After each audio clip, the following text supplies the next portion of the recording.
As always, like, share, subscribe. Now let's just get into it. So Michigan just defeated Rutgers 31-7. And what can I say? I'm good. I'm good. Michigan comes out, gives up a touchdown. Rod Moore missed the tackle. Sanders still fell down.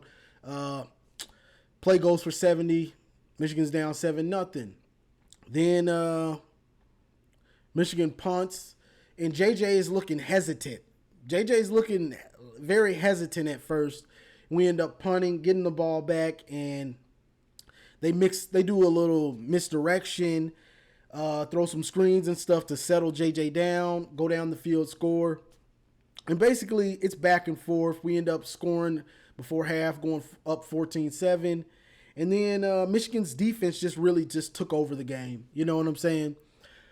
If you watch my pregame analysis, it's basically what I said. It might be close in the first half. Second half, say goodnight.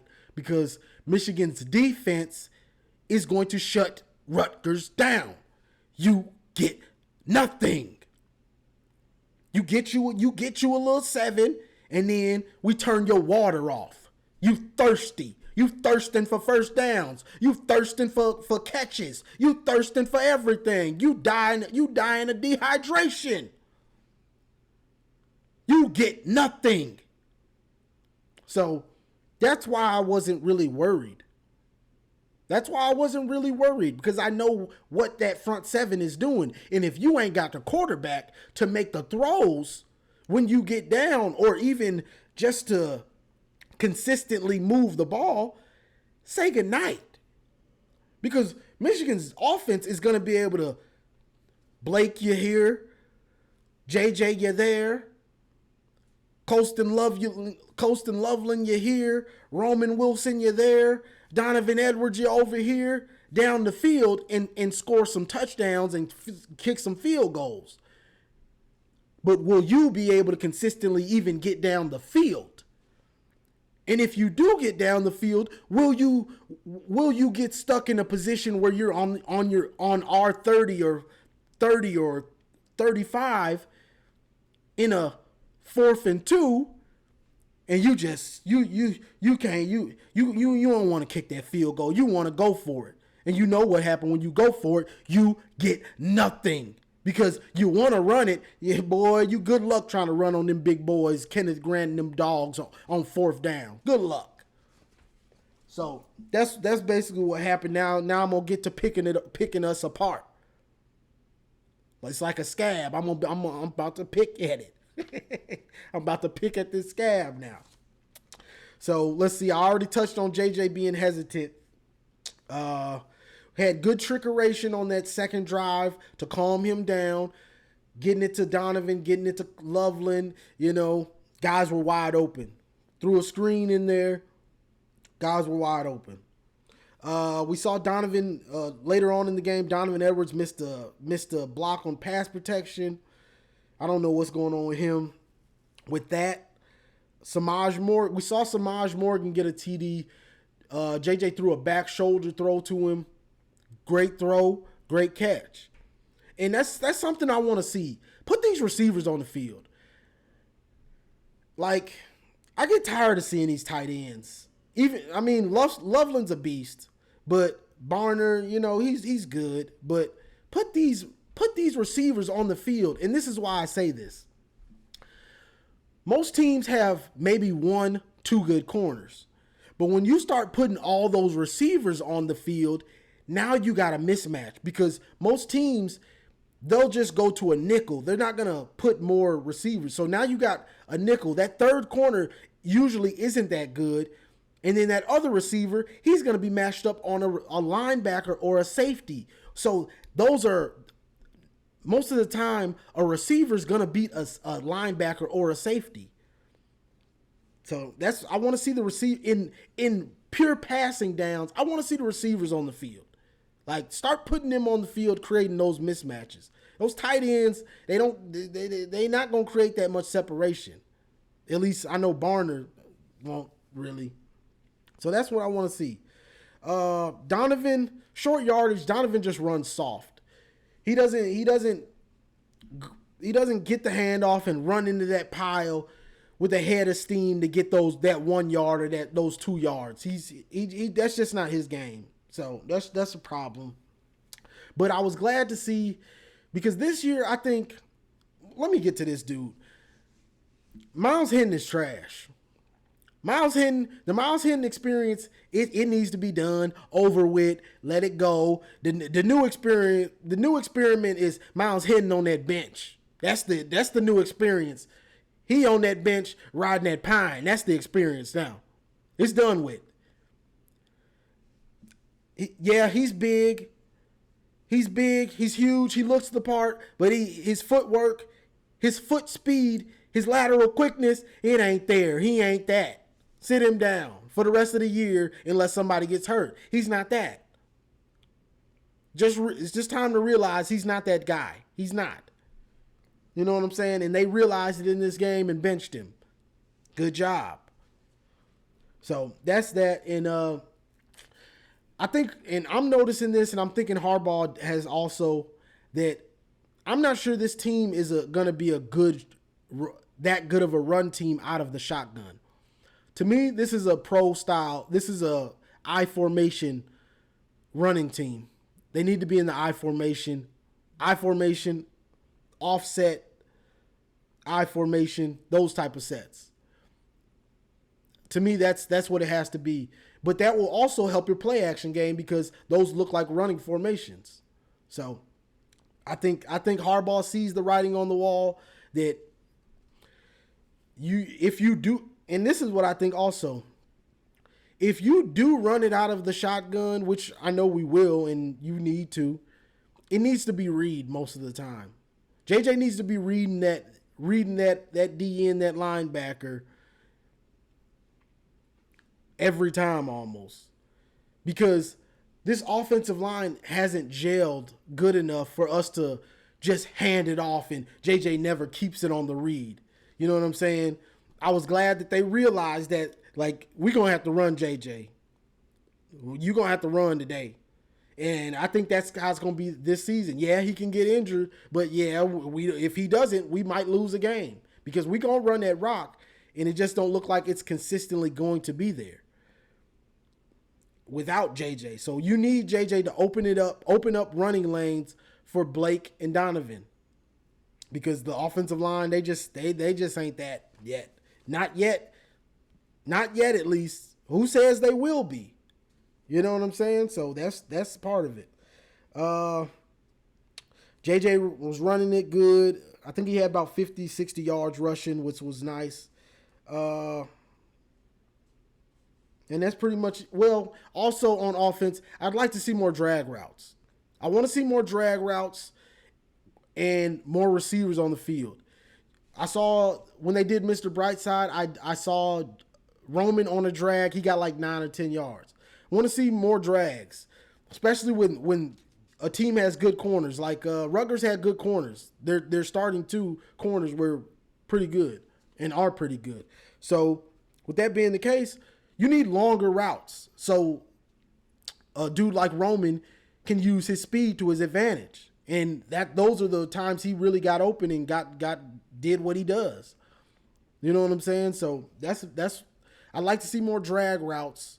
Like, those are easy completions, especially if they're running man.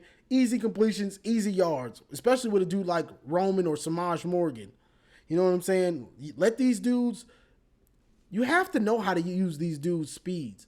Even Donovan, run him on some drag routes and things like that. And let me get back to Donovan real quick before I switch to the defense. At this point, I'm not sure how many actual carries out of the backfield I'd give him, Donovan. And that's not all his fault because the offensive line just isn't blocking that well for him.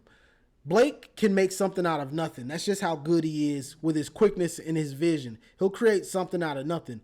But Donovan, he's more of a straight ahead guy. He needs those blocks. So what I would do with Donovan, and on my live on Bleacher Report, Jay Marion said this, so let me give him credit. He said I'd use him like Urban Meyer used Percy Harvin, and that's what I would do. I'd use Donovan on kick return, punt return, jet sweeps, running back screens, wide receiver screens, and then I'd run him out of the backfield sparingly. But for the most part, I'm using him everywhere. I'm not just running him out of the backfield. I'm using him everywhere. Reverses, screens, running back screens, wide receiver screens, punt return, kick return. I'm using him all over the field like that. That's just how I would do it because he's explosive, but the run blocking just ain't there for him. He's not good in short yardage, so that's just how I'd use him to get him the ball because he's still explosive. Defense, Rod Moore came back this game. Will Johnson was back this game. We saw some rust on Rod Moore. He missed the tackle on that 70-yard play. Sanders still fell down, but Rod Moore missed the tackle. You're the safety. You're the last resort. Rod Moore missed that tackle. See ya. He was gone. Dude went 70. So it's good to see him. He came out of the game for a lot of the first half, but second half I saw him back out there. So it's good to see him out there knocking off that rust. Get your rhythm back because we're going to need him. We're going to need him. Also, let me shout out Quentin Johnson. He played pretty well this game. So glad to see him, in the mix. If he's going to be out there, I'll play well, my brother. Let's see. The defense just didn't look ready to play at first. They didn't have any fire to them. You know what I'm saying?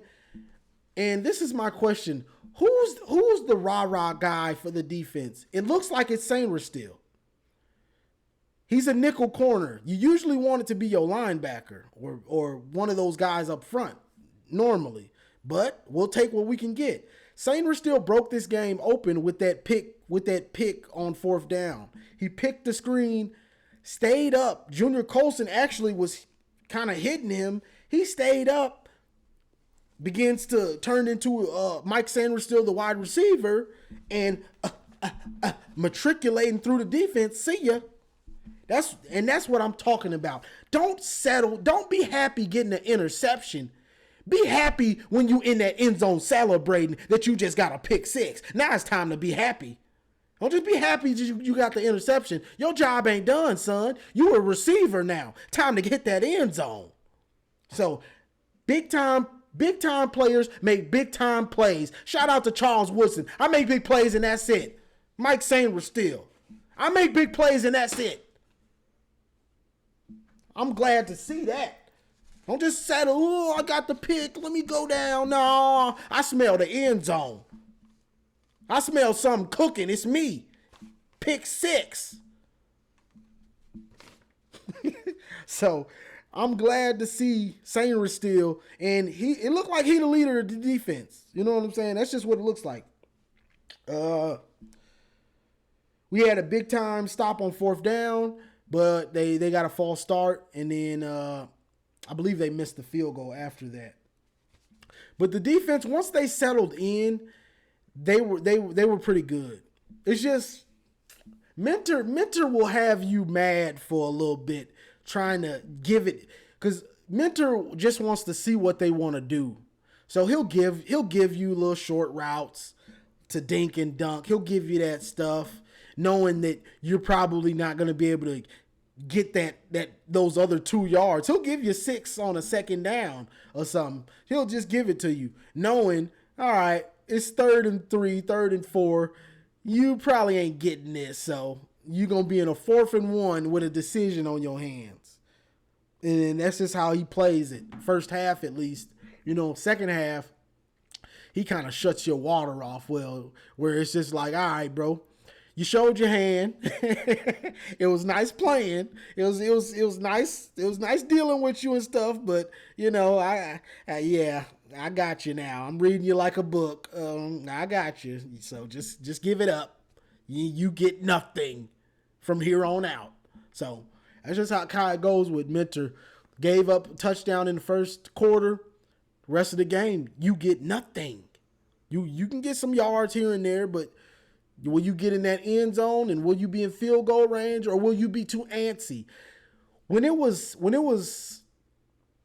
7-17 and they went for it on fourth down when Mike Sanders still intercepted that ball, if I was Greg Schiano, I honestly would have kicked the field goal.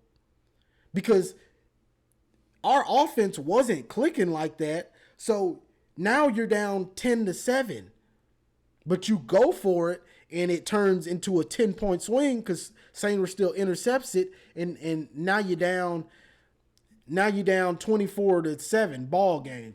You know what I'm saying? That one call in the game when you probably could have kicked that field goal, because their kicker, he looked pretty good for the most part. I know he missed one, but he probably would have hit that. Now it's 10-17. You still got hope. You still got a chance because our offense wasn't clicking. You never know what might happen, especially if you put a little pressure on JJ. You never know. You know what I'm saying? This is just me, speaking on if I was the coach of Rutgers. I probably would have kicked that field goal. Like, I want to keep it close. I want to have a chance. It just ain't likely you're going to get it on 4th down against Michigan. It's just not likely that. Like, the last 2-3 years, going for it on 4th down against Michigan, it's just, you might as well just give us the ball pretty much. Like, don't even run no play. Just hand us the ball because you ain't finna get it. You just wasted all our time. Just give us the ball because you're going for it on 4th and you get nothing. So that was the game. What's his name? Walker. I can't think of his name. The field goal kicker. He missed a kick. But he hit another one, kind of like the Rutgers field goal kicker. But for the most part, this game played out just like I pretty much thought it would. The offense wasn't perfect, but they do enough to move the ball. And then once that defense settles in, if you ain't got a quarterback that can make throws consistently, it's going to be hard for you because we're going to stop your run game. Wimsit, what did Monangai have? This dude was leading the Big Ten in rushing. He had 11 carries for 27 yards. Womp, womp, womp.